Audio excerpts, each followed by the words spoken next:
তুমি আমাকে অকৃতজ্ঞ, স্বার্থপর, এমনকি লম্পট ভাবতে পারো। হেমন্ত হাঁসফাঁস করে বলল, কিন্তু আমি জানি তা নই। আমি শুধু ভালোবাসার। হেমন্ত হঠাৎ চুপ করে গেল। বনশ্রী ওর দিকে তাকিয়েই দৃষ্টি ঘুরিয়ে সোজা আকাশে রাখল। তারপর বলল, ইস, কত কালো কালো মেঘ জমেছে দেখছো। ভাগীরথীর ওপারে ততক্ষণে দিগন্তের ওপর কালো চাপচাপ মেঘ জমেছে। মেঘের ওপর বিদ্যুৎ ঝিলিক দিচ্ছে। চাপা গুড়গুড় শব্দ হচ্ছে। রক্তমুকুট পরা কালো মেঘগুলো খুব সতর্ক ভাবে নড়াচড়া করছে। আর বাতাস গেছে থেমে। নদীর জলে কালো ছায়া, গাছপালা স্থির। হেমন্ত আকাশ দেখে বলল, ঝড়টা আসতে পারে। চলো, ফেরা যাক। বনশ্রী উঠল না, বলল, ওই দিলে তো আগে সব বলে। আর উঠবেই না ৪৫। হেন -৩ হাসল। নেচার কারো কথা শোনে না। চলো দেখি না। ফাঁকা মাঠে তো নেই। না না, রাইভাব বেচারা আছে। থাক না, দেখি। বনশ্রী বালিকার মতো নেচে উঠেছে যেন। আচ্ছা শোন, জলের ওপর দিয়ে ঝড়টা এলে দাবুন দেখাবে? না, আমি কখনো দেখিনি।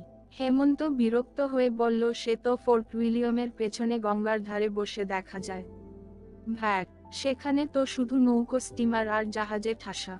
এখানে কেমন ফাঁকা, কতদূর ছবির মতো। হেমন্ত ও বালিকাপনায় সৌন্দর্য এবং আনন্দ আছে টের পাচ্ছিল, কিন্তু এখন তার মনে সৌন্দর্য বা আনন্দ নেওয়ার জায়গা নেই। হঠাৎ হঠাৎ মনে হচ্ছে, মুখ ঘোরালেই দেখতে পাবে কয়েকটি খাকি পোশাক পরা মূর্তি, তা বুটের শব্দে ঐতিহাসিক চত্বর এবং বনস্থলী কাঁপতে থাকবে। সে বড় লজ্জার কথা, এই বয়সে এসব। সে একজন আইনভীরু এবং নাগরিক হিসেবে সৎ মানুষে সাবধানে রাস্তার ফুটপাতে হাঁটে এবং জেরা রুশিং ছাড়া পার হয় না। অফিসে সে ঘুষ নেয় না, কিন্তু কেউ কিছু উপহার দিলে অগত্যা না নিয়ে পারে না। তার ছেলে মেয়েদের পায়ের জুতোমোজা এবং স্কুলের সময়ের দিকে সে নজর রাখে। দরকার হলে বউকে সে রান্নাবান্নায় সাহায্যও করে, তরকারি কুটে কিংবা রোধেও দেখ। বউয়ের অসুখ বিসুখ হলে সে তাকে খাওয়াতে ছাড়ে না। আরও কত ব্যাপার তার আছে, ছাপোষা ঘোর সংসারী মানুষের স্বভাব। বনশ্র তার এই স্বভাব অথবা থিত হয়ে বসাকে যেন কোণঠাসা করে ফেলেছিল।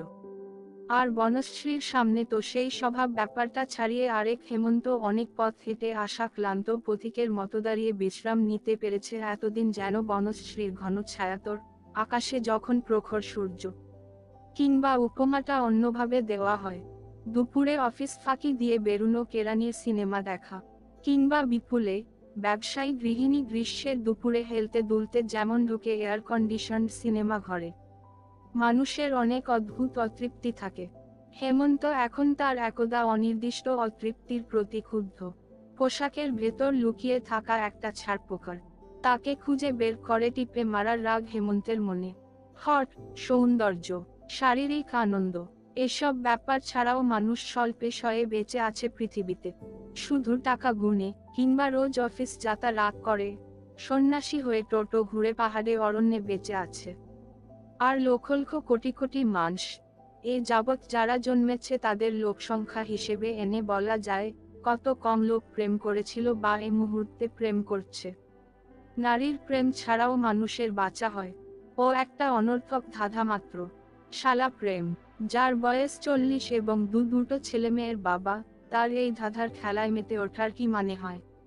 প্রতিদিন যাকে লক্ষ টাকার হিসেব মেলাতে হয়, যেন নিজের অজান্তে সুহিসেবী হয়ে ওঠাই তার পরিণতি। হেমন্তের মধ্যে খুব শিগগির হিসেবনিকেশ চুকিয়ে লিফটে নেমে রাস্তায় ট্রাম বাস ধরার ঝোঁকে এসে গেছে। সে মনে মনে বলল, শালা প্রেম। এবং আকাশের দিকে মুখ তুলে কাল রক্তচক্ষু মৃত্যুঞ্জকে একটা আসন্ন পরিণামের মতো দেখল। আজ এখন কলকাতায় থাকলে বাড়ি ফেরার ভাবনা হতো ঠিক এমনি। যানবাহন সব বন্ধ, রাস্তায় কোমর জল। হেমন্তর বাড়ির সামনের রাস্তার অবস্থা তো এক পশলাতেই ভয়াবহ।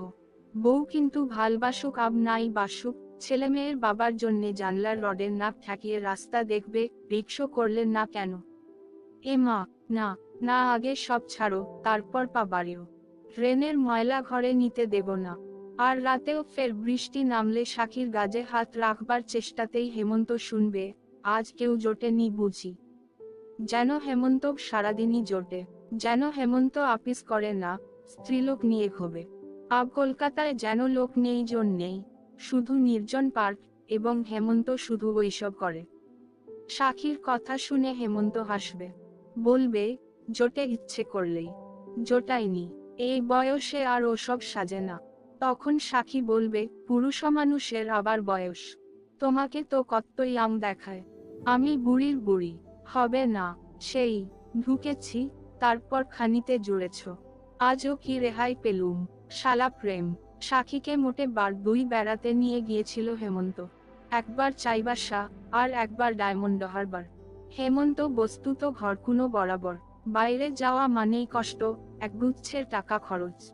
যেখানেই যাও, ভিড় আর ভিড়।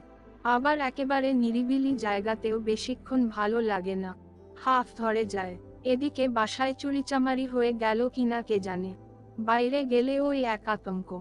শোন শোন শব্দ উঠল, ভাগীরথীর জলে দীর্ঘ চিরুনির দাগ, চাপা গুড়গুড় মেঘের ডাক মাথার উপর।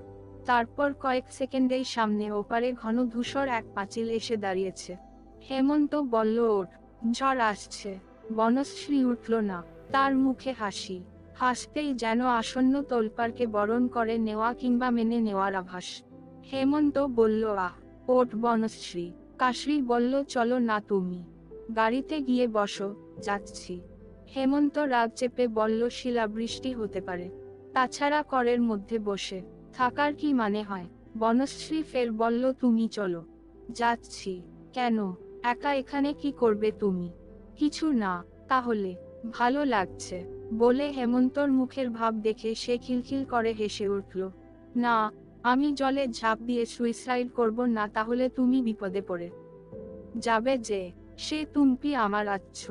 হেমন্ত বলল, কোন মানে হয় না। এই সময় পিছনে ঘাটের ফটকের ওদিকে পাটোয়ারিজির ড্রাইভার এসে ডাকল, সাব, ঝড় বৃষ্টি আসছে, আভি যাবেন না, দের হলে। বৃষ্টি হলে মন্দিরে চলে আসবেন।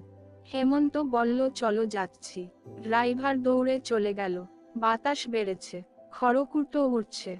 তারপর মেঘগলা ঝেড়ে কাঁসার মতো আওয়াজ দিল, পরের বার আরো জোরে। তারপর ভাগীরথী তলপার করে ছুটে এল স্বচ্ছ রাক্ষসের মতো প্রথম লবশেখী। এবার সংখ্যার চেয়ে ঘন ছায়ায় ঢেকে গেল সবকিছু। আর মাঝে মাঝে বিদ্যুতের জোরালো প্রহার, 700 সিংহের গর্জন। হেমন্ত ঝাঁকেও বনশ্রীর হাত ধরে টানল। বনশ্রী বলল, আহ, সিন ক্রিয়েট করো না। কেন, তুমি এখানে বসে থাকতে চাইছো? বললুম তো চলো। যাচ্ছি। তুমি আমার ওপর যেন কিসের শোধ নিতে চাইছো বনশ্রী? বনশ্রী ঝড়ের মধ্যে প্রায় চেঁচিয়ে বলল, না, না, না, সত্যি নয় বলছি। তুমি যাও। যাচ্ছি। খুব কাছে কোথাও বাজ পড়ল। হেমন্ত আতঙ্কে হতবুদ্ধি হয়ে বনশ্রীকে দুহাতে তুলে নিল। হতবুদ্ধি নাকি হিসেবি বৃদ্ধি? বনশ্রী হাত পা ছাড়তে থাকল। আহ, কি হচ্ছে? ছাড়ো, যাচ্ছি। ঘাটের পিছনে ফটকের পাশে উঁচু পাঁচিল।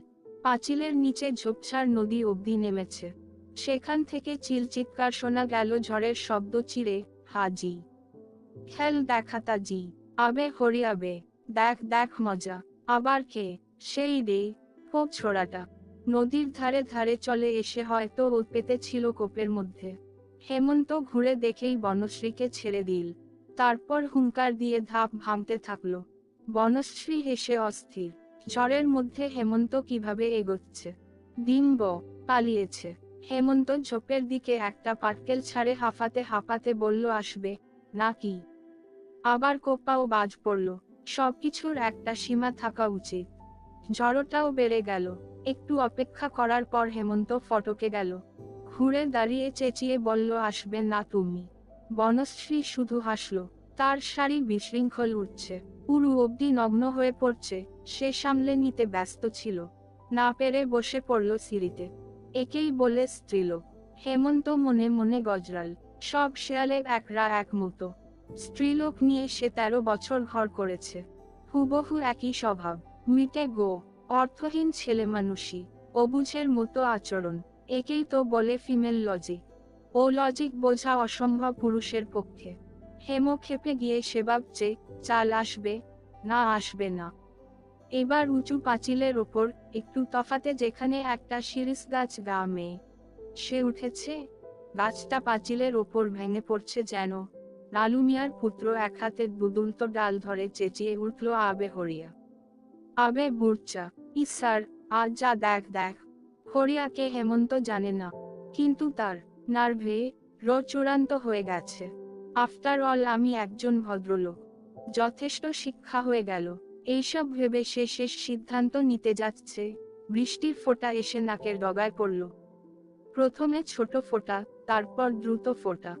ভাগীরথীর স্কুলে ওঠা জলে এখন সত্যিকার অন্ধকার, অন্ধকার ঘাটেও। এবং পাঁচিলের ওপরের আচমকা বিদ্যুতের আলোয় সিলুট একটা খুদে মূর্তি। ছোড়াটার কি সাহস! কিন্তু বনশ্রী কি নিজের শরীরকেই প্রকৃতির আঘাতে আঘাতে জর্জরিত করতে চাইছে? এ কি তার প্রায়শ্চিত? যে প্রকৃতি তাকে ভুলিয়ে এনেছিল, যার প্ররোচনায় সে গোপনে নির্জনে প্রেমের দরজা খুলে রক্ত মাংসে ঢুকেছিল, সেই প্রকৃতির কাছেই কি তার শান্তি প্রার্থনা? হেমন্ত কষ্ট পাচ্ছিল। এও তার একটা স্বভাব, হয়তো এটাই পুরুষের মধ্যে থাকা পিতৃস্বভাব। সে সেই স্বভাবের বশে নেমে গেল ধাপে। বৃষ্টির মধ্যে তার কণ্ঠম্বর স্পষ্ট শুনতে পেল না বনশ্রী কি বলতে চায়। কিন্তু এবার হেমন্ত গিয়ে তাকে লেশে উঠল। সেও কিছু বলল, হেমন্ত শুনতে পেল না। দুজনে সাবধানে পরস্পরকে ধরে ধাপ ভাঙছিল। অন্ধকার চিরে বিদ্যুৎ আলো দেখালো তাদের। পাঁচিলের ওপর সিলুট খুদে মূর্তিটা আর নেই। হেমন্ত মুখ তুলেছিল, দেখতে পেল না। ফটক পেরিয়ে প্রাঙ্গণে পৌঁছে ওদের গতি বাড়ল। মন্দিরের আটচালার মধ্যেও অন্ধকার ততক্ষণে। দুজনে ঢুকে পড়ল। হেমন্ত প্রথমে সিগারেট দেশলাই বের করল, তারপর বলল, জলের ছাট আসছে, চলো ওখানে বারান্দায় যাই। 1 মিনিট, দেশলাই জ্বালি। পরপর শতেকটা কাঠ পুড়িয়ে মন্দিরের সিঁড়িতে ওঠা গেল, তারপর বারান্দায়। হেমন্ত বলল, ইলেকট্রিসিটি আছে দেখেছিলুম তখন, অথচ জ্বলছে না। লোডশেডিং, নয়তো ঝড়ের লাইন গেছে। বনশ্রী কোন কথা বলল না। বারান্দাটা আরো বেশি অন্ধকার, কিন্তু ঝড় বৃষ্টির ঝাপটানি এখানে একটুও নেই। ভিজে কাপড় চোপড় শরীরকে দা করে ফেলেছে। শীত করছে। হেমন্ত সামলহে বলল, 3 আকার বোপর দেশলাই জ্বালল সিগারেট ধরাতে। সিগারেট ধরিয়ে নিয়ে এসে আবার একটা কাঠি ভালোল চারপাশটা দেখে নিতে। কিন্তু কাঠিটা তক্ষুনি নিভে গেল। সে বলল, মন্দিরের ভেতরেও তো বাতিফাতি জ্বালেনি। কি ও, অথচ যে লোকটা দেখাশোনা করে, সে নিশ্চয় মাইনে পায়। সবখানেই শালা ফাঁকি, ভগবানকেও ফাঁকি দিচ্ছে মানুষে। বলে হেম অন্ধকারে ঘুরে মন্দিরের দরজা ঠাহর করল। ফের বলল, নাকি নিভে গেছে বাতিটা। আবার বাজ পড়ল, কেঁপে উঠল মন্দির। হেমন্ত ও পেয়ে বলল, মেটালতে ইলেকট্রিসিটি টেনে নেয়। চুরোটা পেতলের। সেকালেও টেকনোলজিক্যাল স্কিম দারুণ ছিল। নিশ্চয় কোন ব্যবস্থা করা আছে, তাই না? বনশ্রী কথা বলছে না। হেমন্তর একা কথা বলতে খারাপ লেগেছে ততক্ষণে। পরে মনে হলো, প্রাকৃতিক দুর্যোগের সময় সবখানে মানুষ চুপচাপ থাকে।